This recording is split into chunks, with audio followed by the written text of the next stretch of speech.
Hello student, I am Sonam. Welcome back to my YouTube channel Apna Vidyalaya. आज के इस video में हम आप सभी को बताएंगे क्लास 10th सामाजिक विज्ञान में पास होने का सबसे जबरदस्त और सबसे बेस्ट तरीका आज के इस वीडियो में हम आप सभी को बताएंगे। ठीक है, जो सबसे आसान तरीका है और सबसे बेस्ट तरीका है। अगर आप सभी की तैयारी जो है सामाजिक विज्ञान की, सोशल साइंस की अभी तक नहीं हुई है, ठीक है, और ऐसे में आप सभी को बोर्ड एग्जाम देना है, ठीक है, और ऐसे में आप सभी का क्या रहा है कि आपको डर लग रहा है, आपकी दिल की धड़कनें बढ़ रही है कि कहीं हमारे सोशल साइंस में, ठीक है, यानी कि हमारे सामाजिक विज्ञान में नंबर कम ना आ जाए या हम सामाजिक विज्ञान में फेल न हो जाए। ठीक है, तो यहाँ पे हम आप सभी को एक बहुत ही जबरदस्त ट्रिक बताएंगे। ठीक है, यानी कि अगर आप सभी लोग अभी तक कुछ भी नहीं पढ़े, आपकी बिल्कुल 0% तैयारी है सामाजिक विज्ञान की, ठीक है, और आपको पेपर देना है, तो यहाँ पे हम आप सभी को ऐसी ट्रिक बताएंगे कि बिना कुछ पढ़े, बिना याद किए, केवल ट्रिक से आप सभी लोग, ठीक है, सामाजिक विज्ञान में पास ही नहीं बल्कि बहुत अच्छे नंबर ला सकते हो। ठीक है, तो यहाँ पे हम आपको ऐसी ट्रिक बताएंगे जिससे अगर आप लोग अपनी कॉपी में लगा दोगे तो जो टीचर रहेंगे ना, वो खुश होकर बिल्कुल 100% आप सभी को पूरे नंबर देंगे और आप लोग एक अच्छे नंबर से पास हो जाओगे। अगर आप लोग, ठीक है, इस वीडियो को देख रहे हो तो आप लोग बहुत ही लकी इंसान हो, बहुत ही भाग्यशाली हो। ठीक है, जो कि आपके सामने ये ट्रिक की वीडियो मिल गई जिससे आपकी पूरी लाइफ बन जाएगी। ठीक है, अगर आप लोग इस ट्रिक की वीडियो देख लिए तो आप लोग सामाजिक विज्ञान में, एसएसटी में कभी जिंदगी में फेल नहीं हो सकते। ठीक है, और यहाँ पे ऐसी ट्रिक हम आपको बताने वाले हैं जिससे यानी कि आपको पास तो एग्जामिनर करेंगे ही, और साथ ही साथ आप सभी को 20 से 30 नंबर जो है खुश होकर के बिल्कुल फ्री में भी देंगे। ठीक है, ऐसी ट्रिक हम आपको इस वीडियो में बताने वाले हैं और ऐसी ट्रिक आप सभी को पूरे यूट्यूब पर कोई नहीं बताएगा। ठीक है, कहीं पर भी ऐसी वीडियो आपको नहीं मिलने वाली है।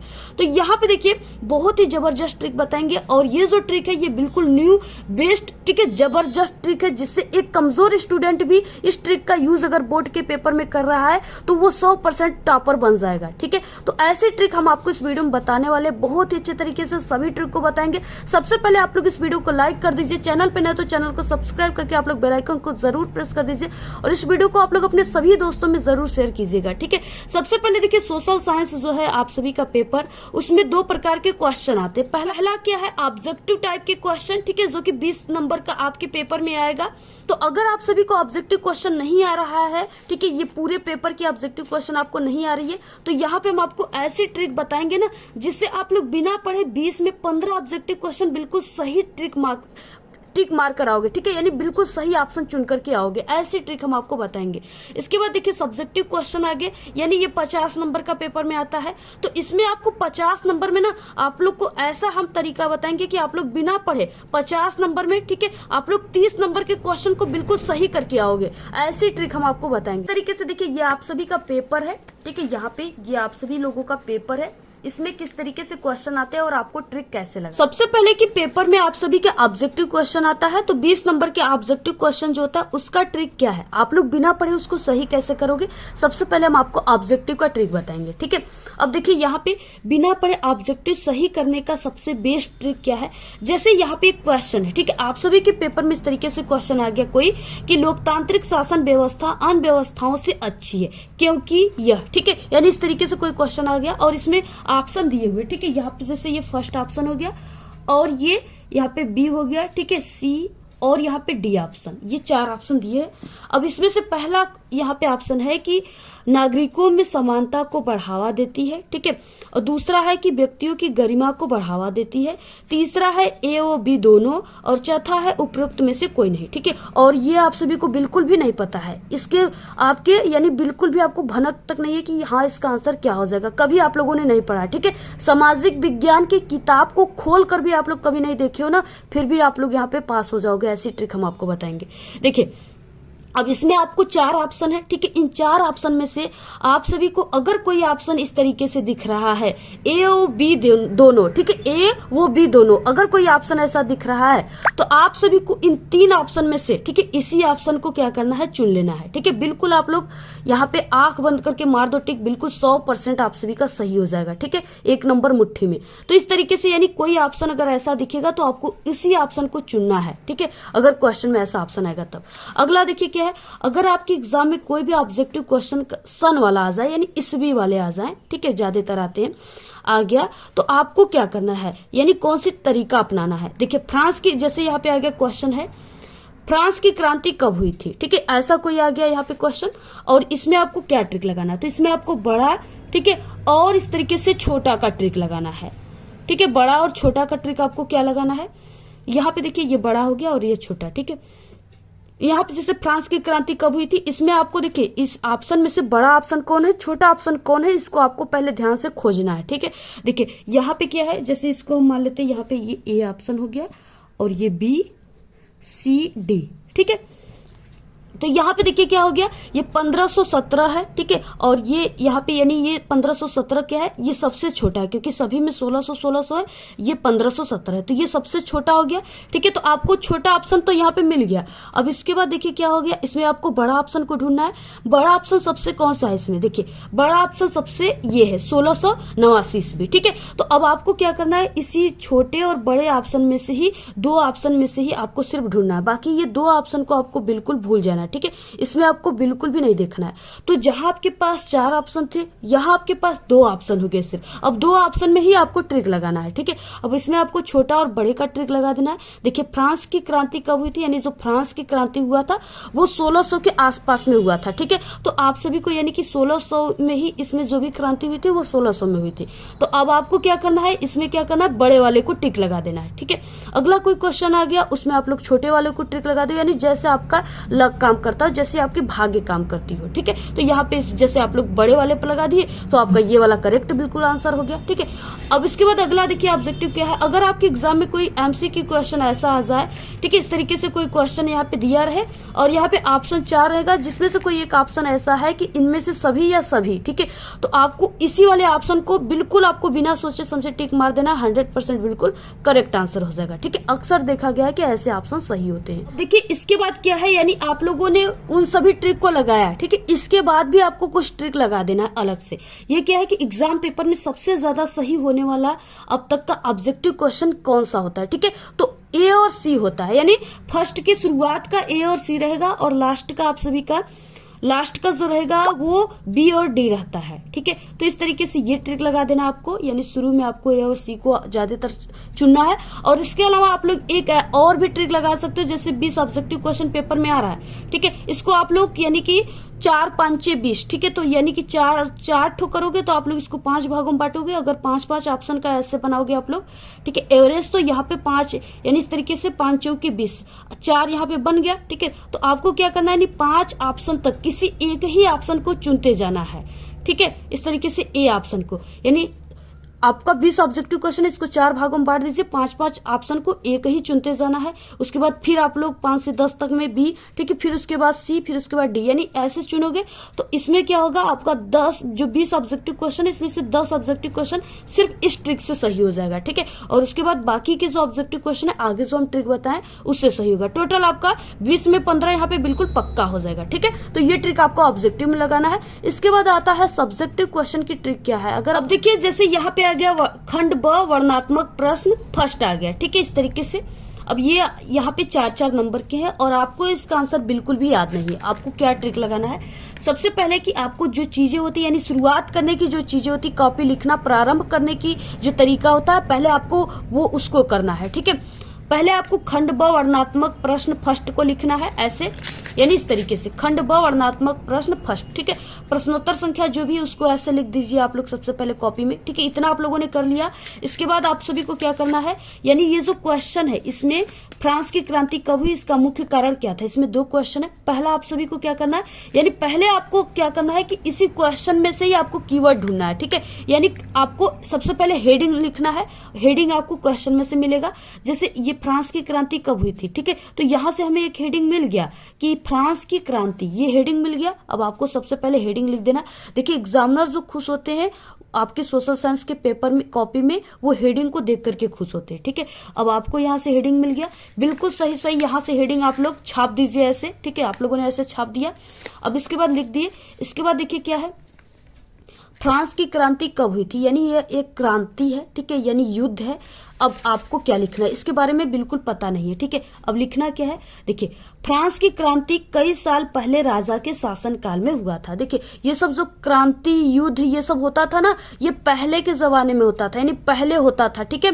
राजा जब उसमें राजा का शासन रहता था तब होता था, ठीक है। तो आप सभी को अगर यहाँ पे नहीं सन याद है कि हाँ फ्रांस की क्रांति जो है 1789 ईस्वी में हुआ था, ये चीजें नहीं याद है, तो आपको वहां पे क्या लिख देना है, कई साल पहले, ठीक है। यानी कि जो 1789 है वो आज से तो कई साल पहले बीत चुका है, तो उसको आपको क्या लिख देना है, कई साल पहले।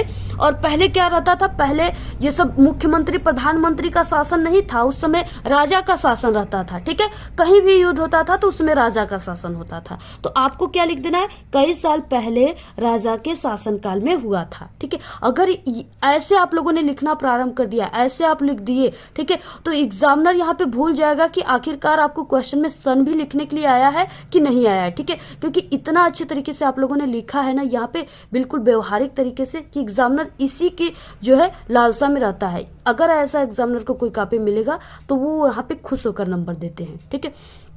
तो यानी आपको ऐसे लिख देना है, कई साल पहले राजा के शासन काल में हुआ था। यानी जहां पर ऐसा कोई क्वेश्चन आ जाए जिसमें आपको सन लिखना है, तो आपको सन नहीं याद है सही कि हाँ यही सन में हुआ था, तो आपको कई साल पहले लिख देना है, ठीक है। तो ये चीजें आपको लिखना है फ्रांस की क्रांति हेडिंग डालकर। इसके बाद इस क्वेश्चन में एक और था यहाँ पे कि इसका मुख्य कारण क्या था, ठीक है। अब देखिए मुख्य कारण में क्या था, सबसे पहले आपको उसी क्वेश्चन से हेडिंग बनाना है, फ्रांस की क्रांति का कारण, ऐसे हेडिंग बना लिया आप लोगों ने। उसके बाद देखिए इस यहाँ पे आपको यानी कि चाहे कोई भी प्रकार आ जाएगा, आपको ऐसे लिखना है, उस प्रकार का नाम फ्रांस की क्रांति के प्रमुख कारण निम्नलिखित हैं। ये तो आप लोग लिख सकते हो, बिना पढ़े लिख सकते हो, ठीक है। एक ही छोटी सी ट्रिक जानना है, इसको आप लोग को सभी में लगाना है, ठीक है।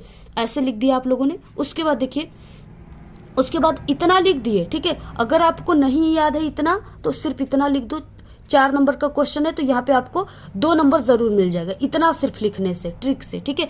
अगर आपको आगे भी याद है, कारण भी कुछ याद है 1-2, तो आपको क्या करना है, पहला ऐसे लिख करके लिख देना है। जैसे देखिए जब क्रांति होती है ना, कहीं पर भी क्रांति होगी, ठीक है, जैसे 2 देशों के बीच में या अगल बगल कहीं भी क्रांति होती है ना, तो कुछ ना कुछ दोष होते हैं, ठीक है, जिसके कारण वही दोष क्रांति का कारण बन जाता है। तो अब आपको क्या लिखना है, दोषपूर्ण शासन व्यवस्था, यानी जो शासन रहेगा उसमें कोई ना कोई दोष था जिसके कारण फ्रांस की क्रांति घटित हुई, तो आपको लिखना है दोषपूर्ण शासन व्यवस्था।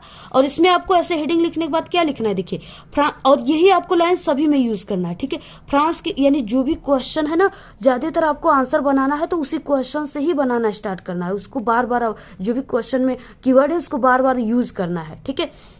जैसे इस क्वेश्चन में क्रांति का कीवर्ड था, फ्रांस की क्रांति का, तो इस क्रांति को आप लोग बार बार यूज कीजिएगा आंसर में, ठीक है। देखिए फ्रांस की क्रांति का प्रमुख कारण वहां की दोषपूर्ण शासन व्यवस्था थी, यानी जो भी यहाँ पे हेडिंग है उसी को बस लिख दिया आप लोगों ने, यहाँ पे 1.5 लाइन भर गया, ठीक है। यहाँ पे बस फ्रांस की क्रांति का प्रमुख कारण वहां की दोषपूर्ण शासन व्यवस्था थी, यानी कोई न कोई शासन में दोष था, और राजा के द्वारा, देखिए और दोष क्या था कि जो वहां के राजा लुई 16वां था उसके द्वारा अत्यधिक आय व्यय करना था, ठीक है, यानी फिजूल खर्ची था।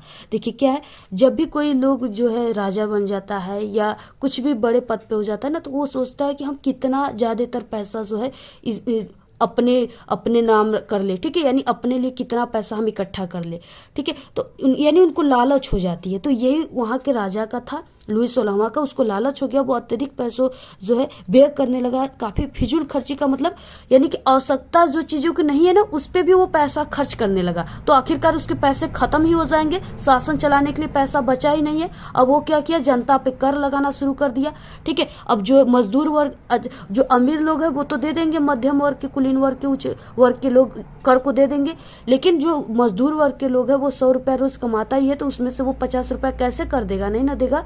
तो इस तरीके से जो यहाँ के लुई 16वां राजा था वो क्या करने लगा, जनता पे कर लगाने लगा, ठीक है, वो भी मजदूर लोगों पे, यानी कि वो यानी पहचान कर लोगों से कर मांगने लगा, यानी कि सबके ऊपर एक ही समानता का वो समान बिल्कुल कर लगाना शुरू कर दिया। ऐसा नहीं है, जो उच्च वर्ग के लोग हैं उस पे उनसे कर नहीं लिया जाता था, जो गरीब थे उनसे कर लिया जाता था। तो गरीबों के अंदर क्या हुई, विरुद्ध की भावनाएं उत्पन्न हुई, यही विरुद्ध की भावनाएं क्रांति का कारण बन गया। तो यही सब चीजें आपको लिखना है। देखिए फ्रांस की स्थिति जो है, अब यहाँ पे फिजूल खर्ची होने लगा। अब जब पैसा पूरा शासन का खत्म हो जाएगा तो आर्थिक स्थिति देश का जहाँ पे भी राज शासन हो रहा है उसकी आर्थिक स्थिति खराब हो ही जाएगी। पैसा नहीं रहेगा तो क्या हो जाएगा, आर्थिक स्थिति खराब हो जाती है। ठीक है, अब इसके बाद देखिए सामाजिक असमानता, यानी क्या है कि लोगों के अंदर, देखिए जब भी युद्ध होता है दो देशों के बीच में तो असमानताएं पाई जाती है। ठीक है, यानी कि असमानता हो रहा है देश के अंदर, तभी जो है युद्ध की यहाँ पे भावनाएं उत्पन्न हो रही है। तो फ्रांस की क्रांति का एक महत्वपूर्ण कारण सामाजिक असमानता है। देखिए इसी हेडिंग से इतना लाइन बन गया। सामाजिक असमानता के कारण फ्रांस की जनता के अंदर विरोध का भावना उत्पन्न हो गया और फ्रांस की क्रांति का कारण बन गया। ठीक है, यानी देखिए सामाजिक असमानता यानी दो लोगों के यानी कई लोगों के बीच में एक ही प्रकार की समानताएं नहीं है। किसी से ज्यादा पैसे लिए जा रहे, कर लिए जा रहे, किसी से कम लिए जा रहे। अगर ऐसा होता है तो लोगों की, जनता के बीच में क्या होता है, विरोध की भावनाएं उत्पन्न होती है और यही क्रांति का कारण बन जाता है, लड़ाई झगड़े की कारण बन जाती है। ठीक है, तो ऐसे ही आप सभी को पूरा लिखना है। इसके अलावा देखिए अयोग्य शासन, आप लोग इस हेडिंग का भी यूज कर सकते हो। ठीक है, इसके बारे में अयोग्य शासन आप लोग हेडिंग जान रहे हो तो आप लोग लिख लोगे। अयोग्य का मतलब जिसको कोई ज्ञान नहीं है, उसको शासन चलाने नहीं आ रहा है। ठीक है, जिसके कारण ये क्या हो रहा है, फ्रांस की क्रांति घटित हो रहा है। तो आपको ऐसे यानी इन सब हेडिंग का यूज करके आपको लिख देना। अगर आप लोगों ने इतना पूरा लिख दिया, ठीक है, तो आप सभी को 4 नंबर का क्वेश्चन है तो आपको यहाँ पे 3 नंबर पूरे दिए जाएंगे। ठीक है, अगर इतने जैसे हम बताया ऐसे लिख दिए ना तो पूरे 4 नंबर में 4 नंबर आपको दिए जाएंगे। ठीक है, 100% गारंटी पूरे आपको नंबर मिलेंगे। यानी जो क्वेश्चन है सबसे पहले उसको पढ़ने के बाद उसमें से हेडिंग निकालना है, उसके कीवर्ड को पकड़ना है और कीवर्ड के माध्यम से आपको आंसर बनाना स्टार्ट कर देना है। ठीक है, छोड़ना नहीं। देखिए जो सामाजिक विज्ञान है ना, इसमें आप लोग जितना अपने शब्दों से बनाकर लिखोगे, अपने व्यवहारिक भाषाओं में लिखोगे, ठीक है, उतना ही आपको अच्छे एग्जामिनर नंबर देते हैं। कोई सटीक आपको आंसर लिखने की जरूरत नहीं है कि हाँ बिल्कुल किताबी वाला ही ज्ञान आपको लिखना है। ठीक है, आप लोग अपने से बनाकर लिखिए, कीवर्ड के माध्यम से लिखिए।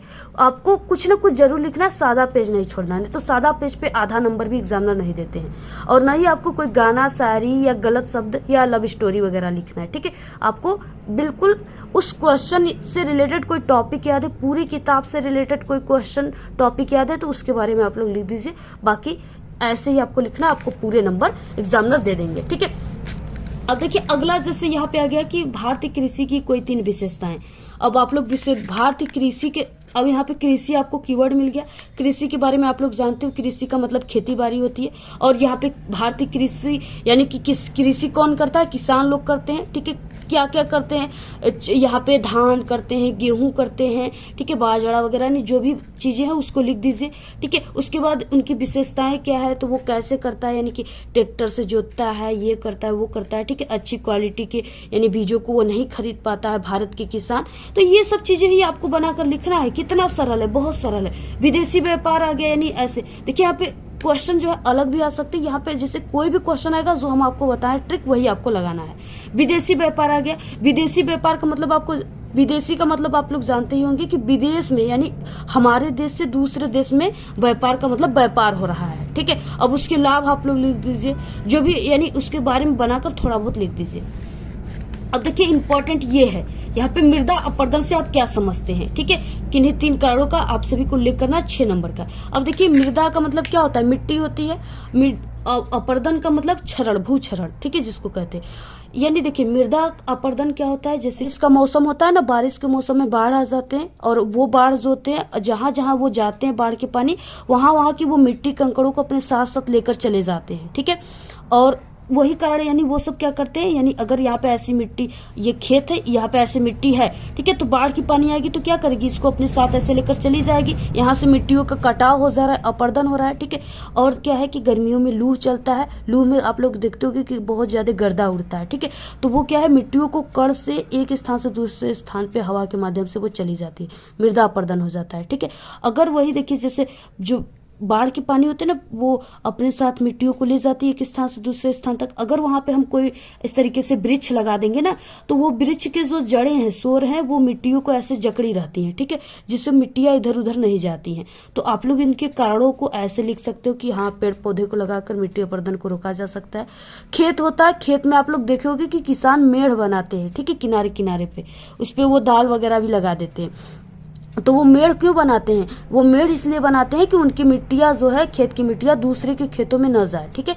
इसलिए तो यानी उनकी जो है मृदा अपरदन उनका ना हो, तो इसलिए वो मेड़ बनाते हैं। तो इस तरीके से यही सब चीजें आपको लिखना है, बहुत ही सरल है, ठीक है। सामाजिक विज्ञान जैसा सरल सब्जेक्ट कोई नहीं है। आप लोग इसमें जितना बनाकर लिखोगे उतना ही आपको अच्छे नंबर मिलेंगे। परिवहन तथा संचार, परिवहन का मतलब होता है जैसे हम लोग एक स्थान से दूसरे स्थान पर जिन साधनों के द्वारा जाते हैं, बस के द्वारा, ठीक है, ट्रेन के द्वारा उसको आपको उसी के बारे में लिख देना है। संचार हो गया, जिसके संचार क्या है? संचार आप लोग जिस माध्यम से हमारे इस ट्रिक की वीडियो को देख रहे हो, और आप सभी लोग यानी कि आपको जो है डर लग रहा था कहीं हमारे नंबर कम ना आ जाए, लेकिन इस ट्रिक को देख लिए तो आपका पूरा का पूरा यानी कि 100% आपको एग्जामिनर नंबर देंगे, पास ही नहीं बल्कि अच्छे नंबर लाओगे।